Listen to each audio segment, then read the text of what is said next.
Hello, friends. Welcome to my channel. Today, we've got a story that sounds like it's straight out of a Hollywood movie, but it's absolutely real. At least, that's what they say on Reddit. This is a tale about how prejudice can backfire spectacularly on those who rush to judgment.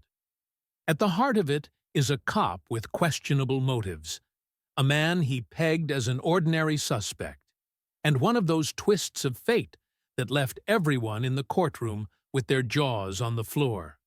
So, get comfy, grab some popcorn, and let's dive into this story together. Picture a typical morning in a small American town. The sun's just risen, birds are chirping, and people are hurrying off to work. Among them is a man named James Wilson.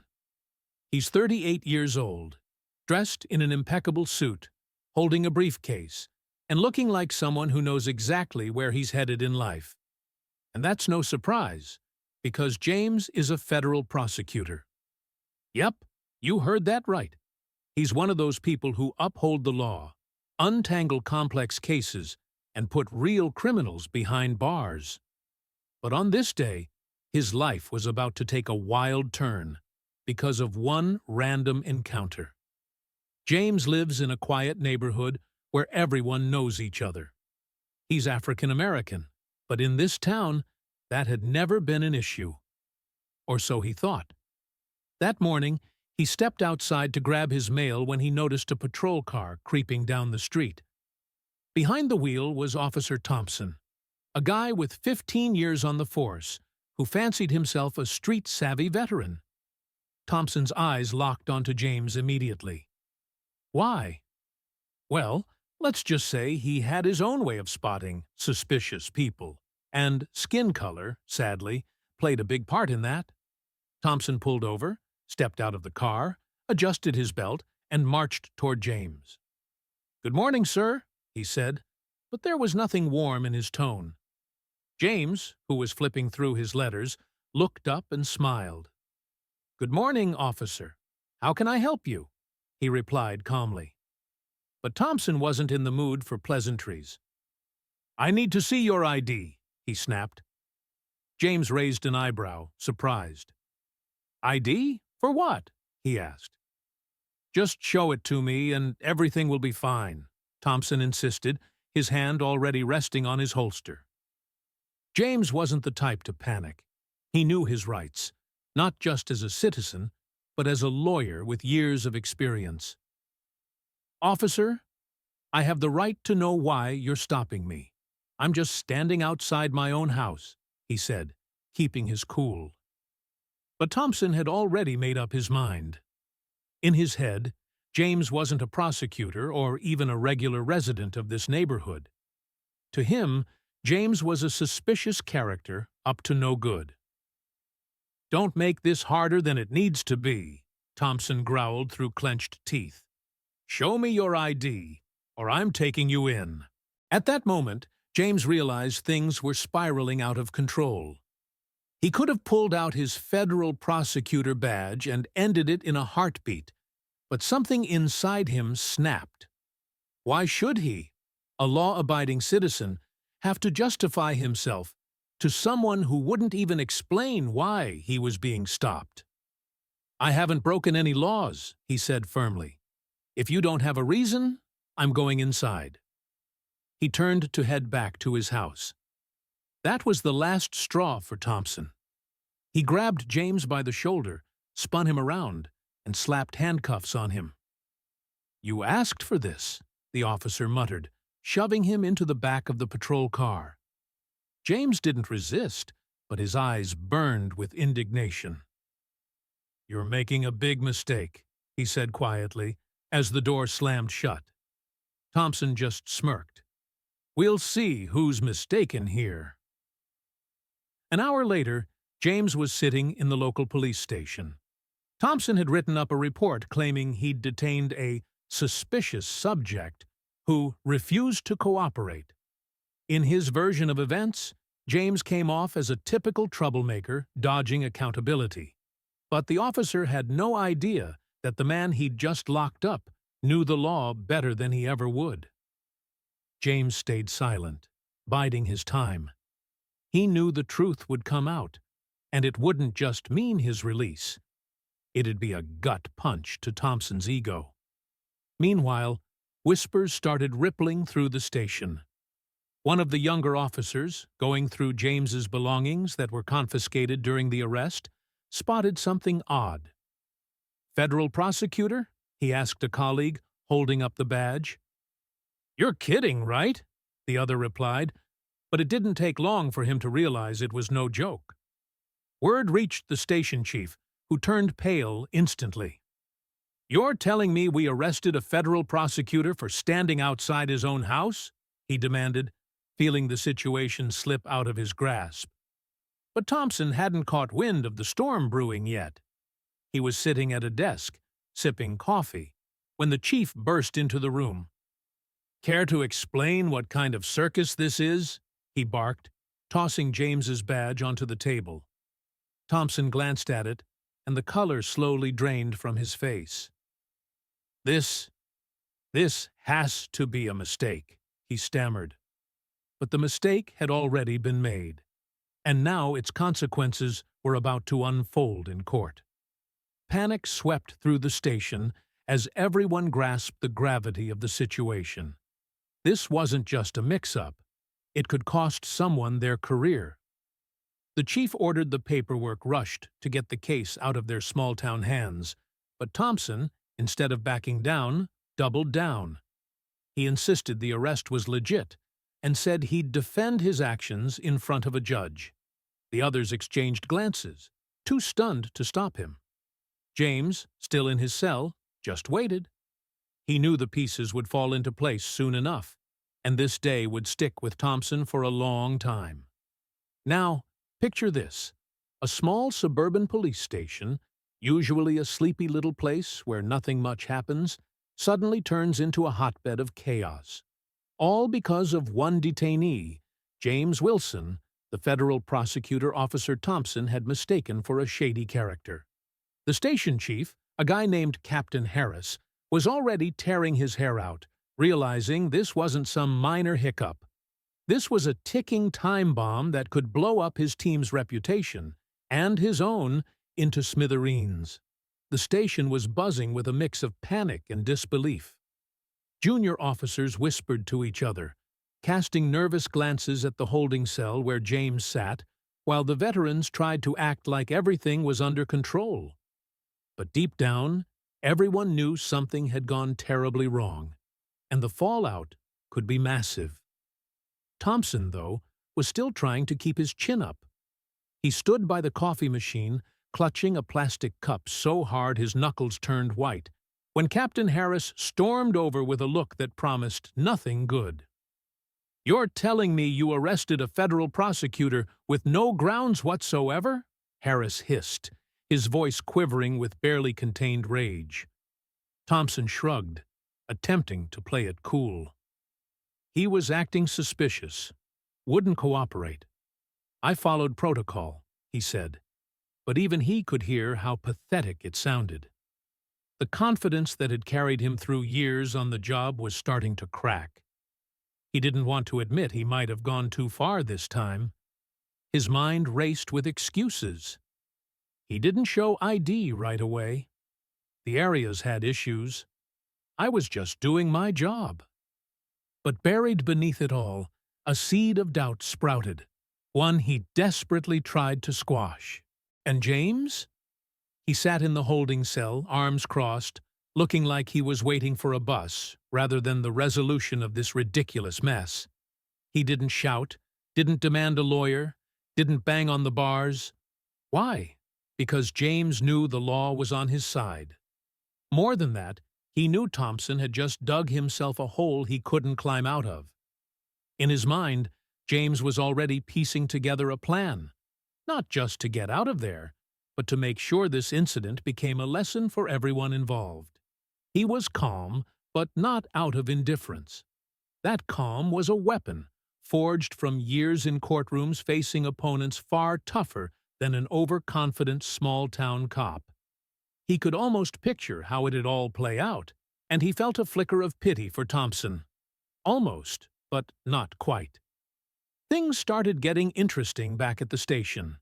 A rookie officer named Ryan, fresh out of the academy for just 6 months, was sifting through James's confiscated items.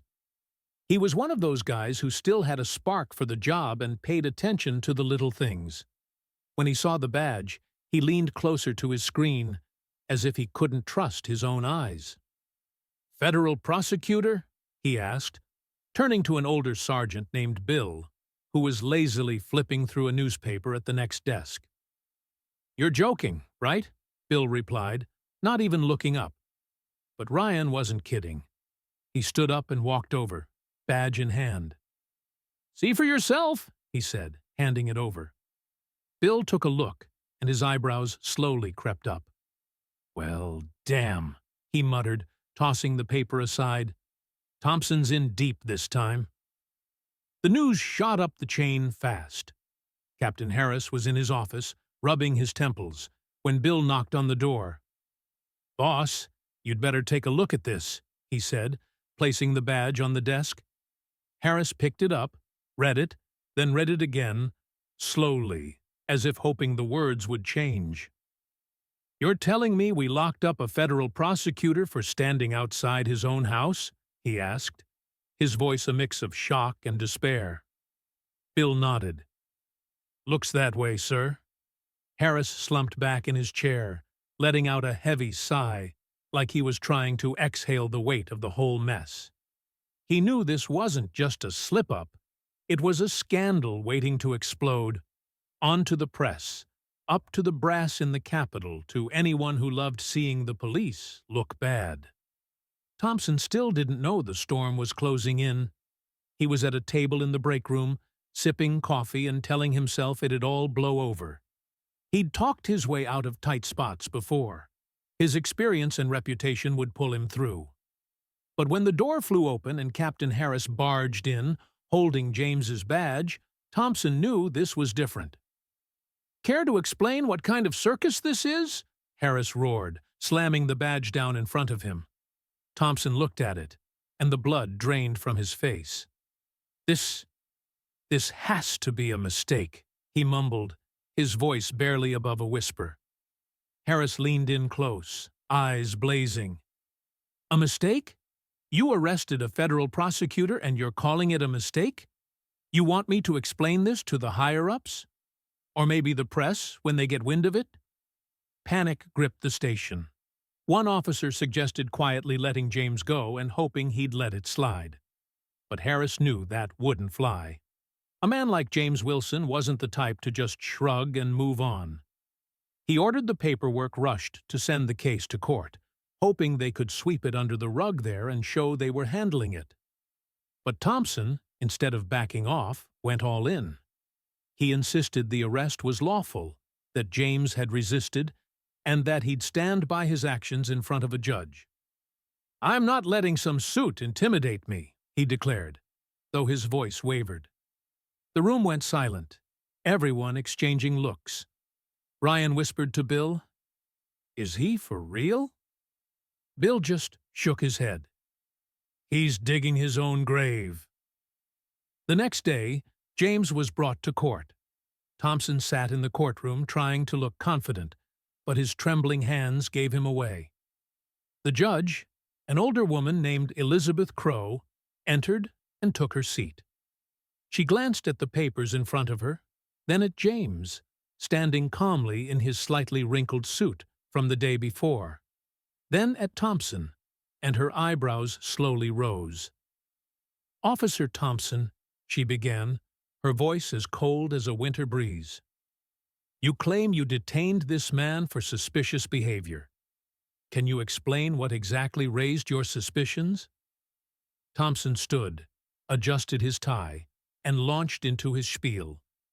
"Your Honor, I saw a subject standing on the street, in an area with prior reports of suspicious activity. He refused to provide ID and acted aggressively when I asked him to comply." The room fell silent. All eyes turned to James. The judge faced him. "Mr. Wilson, do you have anything to add?" she asked. James rose, his voice steady but carrying weight. Your Honor, I was standing outside my own house, checking my mail, when Officer Thompson approached me with no justification and demanded my ID. I asked for a reason, but instead of an answer, I got handcuffs. I didn't resist, and I posed no threat. That's the whole story. Judge Crow leaned forward, her eyes narrowing. And you claim you broke no laws? She clarified. James gave a faint smile, a subtle warning. I don't just claim it, Your Honor. I know it. I'm a federal prosecutor. A murmur rippled through the room. Judge Crow banged her gavel sharply, calling for silence, but even she couldn't hide her surprise. Did you say federal prosecutor? She asked, glancing at Thompson, who suddenly found his shoes fascinating. Yes, Your Honor, James confirmed, pulling his badge from his pocket, returned to him before the hearing. He handed it to the bailiff, who passed it to Crow. She studied it carefully, set it down, and turned back to Thompson. Officer, did you know who you were arresting? Her tone sharpened. Thompson stammered. No, Your Honor. I didn't check his ID right away. He wouldn't show it, and I thought. You thought, she cut in. You thought you could detain someone without cause, without verifying who they were, and drag them to court on your own hunch? The room went so quiet, you could hear the bailiff breathing. Thompson hung his head, realizing his career had just taken a hit it might never recover from. Judge Elizabeth Crow sat at her bench, holding James Wilson's badge, staring at Officer Thompson like he was a kid caught cheating on a test. The courtroom was dead silent, but the tension was thick enough to taste. Everyone there, from the bailiff to a handful of local reporters who'd stumbled into the hearing, waited to see what would happen next. Thompson, who'd been clinging to his confidence just minutes ago, now looked like a man watching his house of cards collapse. His hands shook as he tried to speak, but the words stuck in his throat. The judge didn't give him a chance to regroup. Officer Thompson, she said again, her voice slicing through the air like a blade. Are you aware that detaining someone without reasonable cause violates their constitutional rights? And that falsifying details in your report could carry serious legal consequences? Thompson opened his mouth, managing only a weak, I didn't falsify anything, Your Honor. I acted on my experience. James stood off to the side, calm and composed, but his eyes blazed with intensity. He didn't rush to finish Thompson off, not out of pity, but because he knew the judge would do it for him. And he was right.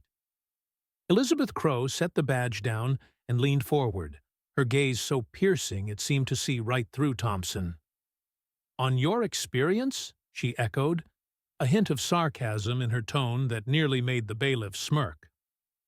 Are you telling me your experience lets you arrest a federal prosecutor standing outside his own home just because he struck you as suspicious? Did you check his address? Ask the neighbors? Do anything to confirm your actions were lawful? Thompson had no answer. What could he say? His excuses crumbled like dry sand. Meanwhile, whispers started up in the courtroom. One of the reporters, a young guy from the local paper, had pulled out a notebook and was scribbling furiously. He knew this could be a bombshell, not just locally, but nationwide. James Wilson wasn't some nobody. He'd worked cases against drug cartels, corrupt officials, even a few big names that popped up in the headlines now and then. And now this man, who'd spent years fighting for justice, had ended up in handcuffs because of someone's stupidity and bias. The reporter glanced up at James with respect, almost awe. He knew this wasn't a victim standing there. This was someone about to flip the script. Judge Crow turned to James.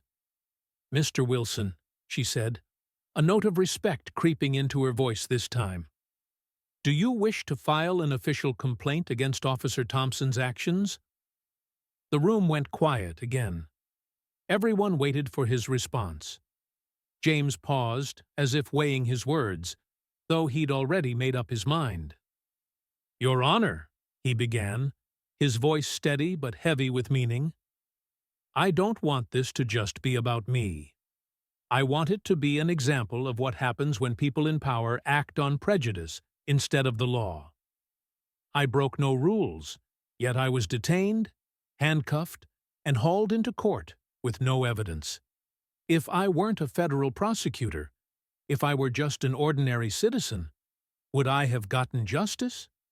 Or would I be sitting in jail right now, trying to prove I'm not a criminal?" His words hung in the air, and even the judge paused to think. Thompson felt the ground slip out from under him. He realized James wasn't just defending himself, he was challenging the whole system Thompson was part of. And the worst part? He was right. If James hadn't been a prosecutor, if he didn't have that badge to make the station pause and reconsider, this could have ended very differently.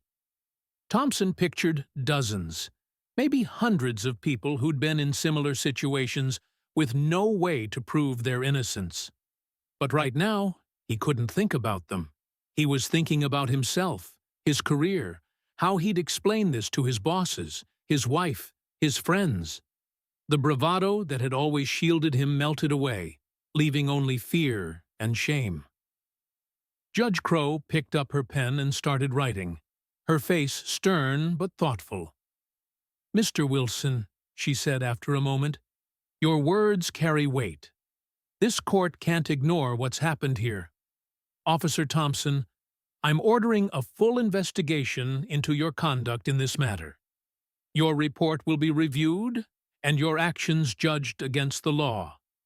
I also recommend your department reassess its detention procedures and mandate additional training for officers." She paused, fixing Thompson with a look. "You should thank your lucky stars Mr. Wilson hasn't filed a lawsuit against you personally yet." Those last two words lingered like a threat, making Thompson flinch. James nodded to the judge, his expression unchanged, but inside he felt relief. He didn't want to destroy Thompson, at least not entirely. His goal was bigger. He wanted change. And this trial, though it started as an absurd blunder, could be the first step toward it. People began filing out of the courtroom, but the reporter with the notebook lingered. He approached James as he prepared to leave. "Mr. Wilson," he said softly, "I'm Mike Reed from the local paper. Could I get a comment for a story? This could be huge." James looked at him, considering. "I'm not after fame," he replied. "But if your article sheds light on what happened and makes people think, go ahead and write it." Mike nodded, his eyes lighting up. He knew this wasn't just a story. It was a chance to tell the truth. Thompson slunk out of the courtroom, feeling his colleagues' stares.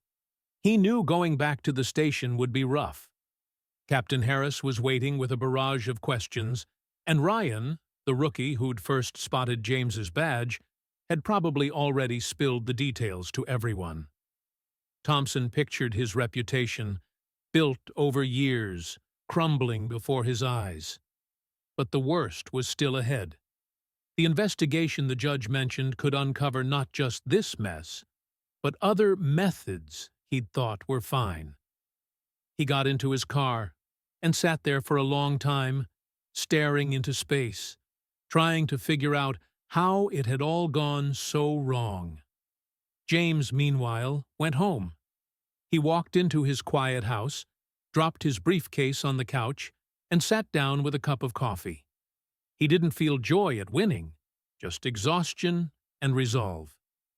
This day was only the beginning. He knew the fight for justice didn't end in a courtroom, and there was plenty more work ahead. But for now, he allowed himself a moment of peace, knowing the truth had prevailed. This time. After the trial, life in the small town couldn't go back to how it was. James Wilson returned to his usual routine, but that day left a mark he wasn't quick to shake off. He was sitting in his home office, going over files for a new case, when his phone rang. The screen showed the name of an old friend and fellow federal prosecutor from another state, David Lewis. "James, have you heard?" David asked as soon as he picked up. "Heard what?" James replied, though he had a hunch where this was going. "Your run-in with that cop is all over the news. Mike Reed's article hit the local papers, and now the big outlets have picked it up. People are talking about it everywhere, from D.C. to Atlanta. You're a hero, whether you like it or not." James sighed, leaning back in his chair. "I'm no hero, David," he said quietly. "I just did what I had to." David laughed. "Maybe it's just another day for you, but for everyone else, it's a wake-up call. You showed you can stand up to power when you're in the right." Mike Reed's article had indeed sparked a wildfire of discussion. He'd laid out every detail, from James's morning encounter with Thompson to the tense courtroom moment when Judge Crow made it clear this wouldn't be swept under the rug. Mike didn't just recite facts, he brought humanity to it, describing how James held on to his dignity despite the humiliation, and how his words in court made even the most indifferent listeners pause. The piece ended with a question. How many others face situations like this with no voice, no badge to shield them? That hit hard. Social media erupted. Some shared their own stories, others demanded reforms, and plenty just marveled at James's courage. His name became a symbol, not just of fighting injustice, but of how the system doesn't always work the way it should. For Officer Thompson, though, tough times were rolling in. The investigation Judge Crow ordered picked up steam fast. Internal Affairs showed up at the station, digging into not just this incident, but Thompson's past actions too. Turns out, this wasn't the first time he'd leaned on experience over the law. Complaints from locals, once brushed off, started piling up. One guy recounted how Thompson stopped him for walking too slowly on the sidewalk, while a woman recalled him threatening her son with arrest for no reason. It painted an ugly picture, and Captain Harris, who'd initially tried to shield his officer, saw there was no way out this time. Thompson was suspended pending the investigation, but everyone at the station knew he wasn't coming back. His office emptied out, and the colleagues who once chuckled at his street-smart stories now avoided eye contact. Thompson sat at home in his small apartment on the edge of town, staring at the TV as a news segment about James played. The anchor explained how the incident with the federal prosecutor had state officials considering new police training programs. Thompson muted it and tossed the remote onto the couch. He didn't hate James, not the way he could have. Instead, he felt hollow. Everything he'd believed in, everything that made him a good cop in his own eyes, had fallen apart in days. He replayed that morning when he saw James by the house, wondering why he didn't stop, think, check. But there was no answer, just the bitter realization that his biases, which he'd seen as part of the job, had led him here. His wife tried to support him, but even she couldn't hide the disappointment in her voice when she asked, "How did you not see this?" James, meanwhile, wasn't sitting idle. After David's call, he reached out to some civil rights groups that had long asked him to speak at their events. He'd avoided the spotlight before, figuring his work spoke for itself, but now he saw silence wasn't always the best option. He agreed to talk at a conference in the state capitol, where activists, lawyers, and everyday folks gathered to hear him. Standing at the podium, he didn't paint himself as a victim. "This isn't about me," he said, his voice firm and sure. "It's about those without a voice, the ones who get stopped, detained, humiliated for no reason. and can't just flash a badge to prove they're innocent. I was in that cell not because I did anything wrong, but because someone saw a stereotype instead of a person. We've got to make that stop. His speech spread online, and soon offers poured in, from TV interviews to helping craft new police reforms. James didn't jump at them, but he didn't dismiss them either. He knew he had a rare shot to shape the system he'd seen from both sides, as a prosecutor and as someone caught in its mistakes. That evening, sitting at home with a cup of tea, he reflected on it all. He didn't feel triumph or pride, just responsibility. This incident, sparked by one officer's dumb mistake, reminded him why he'd chosen this path, and he was ready to keep going, knowing every step mattered. The town slowly settled back into its routine, but the echo of that case lingered. Ryan, the rookie who'd first spotted James's badge, decided he didn't just want to be a cop, he wanted to improve the system. He signed up for extra courses and started studying citizens' rights. Captain Harris held a meeting at the station, admitting they'd failed and promising change. And James Wilson, though he went back to his work, became more than a prosecutor to many. He became a reminder that truth will always find a way out, even when it's buried under bias or power. As for Thompson, his fate hung in limbo. The investigation dragged on, but he knew the road back was gone. One night, he pulled out an old photo from his early days on the force, when he still believed he could make a difference. He stared at it for a long time before tucking it back in the drawer. Maybe this was the end of his story as an officer, but for James and countless others, it was just the start of a fight to ensure this kind of thing never happened again.